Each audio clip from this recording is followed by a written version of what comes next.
one bourbon, one scotch, and one bill. The Alan Brazil Sports Breakfast on talkSPORT. Simon Jordan, myself, we'll get back to your calls on Darren Gibson and Sunderland next. Keep them coming on 08717 223344.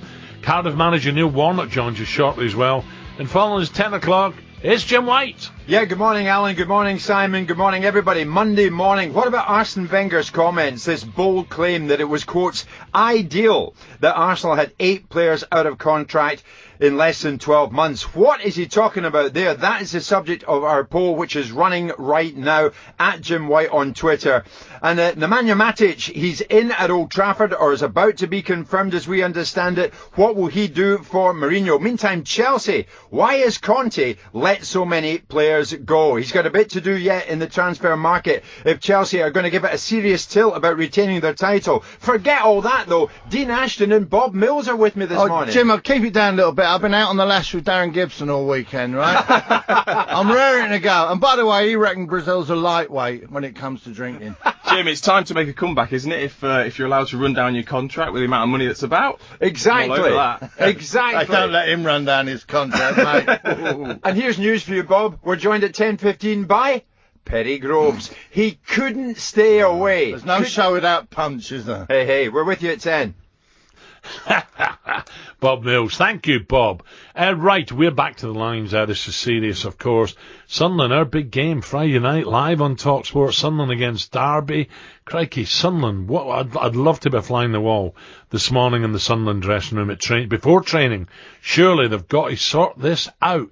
Let me go back to the lines. 08717 223344. Let me go to Shropshire. Pete's a Manchester United fan, and he's on talkSPORT. Morning, Pete. Morning, chaps. How are you? Good, thank you. Good.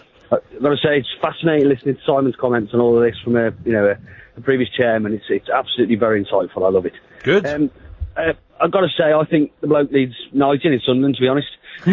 I think the football this football he's grown up with potentially a bit before his time, but the Roy Keanes of this world in the Man United dressing rooms, players who don't take any messing, Paul Scholes, who quiet, yeah, we all thought, but now he's become a pundit. He's got a lot to say, and you can imagine inside a dressing room. I think the way he's gone about it might be wrong in the fact that he's got drunk and said it, but I think that they need more of it. Maybe last season they were missing. Maybe he was too early in his tenure there, Gibson, to say it last season. Yeah. But maybe a good chat like that saying, right, let's go, boys. You're all a load of rubbish. Book your ideas up, or we're going to go down. That's what they need. Too many players now are quiet and, dare I say, foreign, so it's lost in translation. They don't know how to put it up each other and say, you got a point there. And Pete and Simon, you've already mentioned, Simon, about John Terry. What a great signing for Brucey. I mean, it's a very articulate and eloquent point that the guy just made. But the fact of the matter is, Darren Gibson's come out like a drunken slob and done it in that fashion. That's where he'll be regretting big style. Yeah. But maybe if he wasn't hammered, he may not have come out with it. I'm not saying it's right. I'm just saying sometimes people have to have a few drinks before they get things off the chest. Dutch courage, yeah. Wrong time to do it, though. Yeah, wrong time to do it, and the wrong medium to do it through, which is the bottom of a beer glass. He may have some, absolute resonance in what he's saying, and there is, and I'm with the caller. It is absolutely great sometimes. Football protects people and doesn't make them accountable. But it's not necessarily comparing him to Roy Keane and Paul Scholes. These were established fabric of the DNA of Manchester United that had earned the right to have an opinion. And Keane's opinion was often more about other aspects of the club rather than his fellow players, although he did take them to task.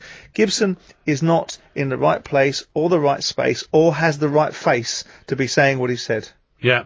Pete, just a quick one. United, can you win it this year? I think so, yeah. I've got to be honest. I think Matic would be a great signing. I think he's the steal we need. Again, I go back to it, but we've missed it since the men I was talking of before. A bit of steal, a bit of aggression, and along with, hopefully, Fellaini, although he hasn't really done it, but if he can come along as well, that's what we've got the flair. We just need a bit of steal, and I think Matic would push us over the line, I really do. Nice one, Pete. Thank you. Alan, the Sports Breakfast. We headed up to Sunderland, and we got reaction from our North East reporter, Graham Courtney, on how manager Simon Grayson will take this news.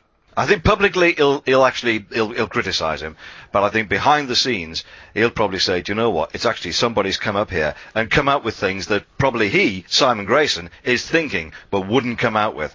So in one respect, just quietly behind the scenes, I don't think Simon Grayson will be too miffed about this. Interesting. Well, they're going to have to do something about it. So they're going to have to sort this and clear the air. Maybe, just maybe, it's a kick up the backside they need for Friday night's game live on telly and talkSPORT. Well, it will be one or the other, won't it? I don't think it will be neither. And I think that sometimes you have to make definite decisions. And I think that it's Grayson's job. It's Grayson's job to do this. It's not Darren Gibson's job. He has done it and he has said it. And I think that the manner in which he has said it does the message a disservice, because if that message is really wrapped in integrity and really wrapped in a deep-seated belief that his colleagues are letting down the club, then there is a better way to have delivered this message. So, I mean, when are players, modern-day players, forget the vast amounts of money they get, but when are they going to realise that people have telephones now? They record them, take pictures of them. When they're going to grow up and realise, I can't do this anymore? Well, I think the key word in that expression is grow up and understand where you are. And they do understand where they are. They understand the benefits of social media because they often use it. And a lot of these footballers will sit there bragging about how many followers they've got. So they know full well what's going on. It's an unfortunate set of circumstances. We live in a duplicitous world where somebody's baited him and then recorded him. But notwithstanding that, he's 29 years of age. He's not 20. He's been around the block. He's been at big clubs. He knows the media policy at Manchester United. He knows the media policy at Everton. Why does he think the media policy or the commentary policy at Sunderland is something different? Here is the key. Why does he think it's different at Sunderland? Maybe Sunderland want to look at themselves to think, why would a player think he could say that, even if it's below the radar in his own mind? And we're not talking about a small club either. 45,000, you know. But I'm talking about the culture of a club. Yeah. I'm talking about the culture of Manchester United. You step out of line of Manchester United, boom. You step out of line within the confines of Everton, probably boom. But seemingly, he felt much freer to be able to step out of line and say things that he possibly wouldn't have said at Everton and Manchester United. It might tell you why Sunderland are in freefall at this moment in time. Good point. 9:27. One bourbon, one scotch, and one bill. One bourbon, one scotch, and one bill. Hey, Mr. Bartender, come here. I want another drink.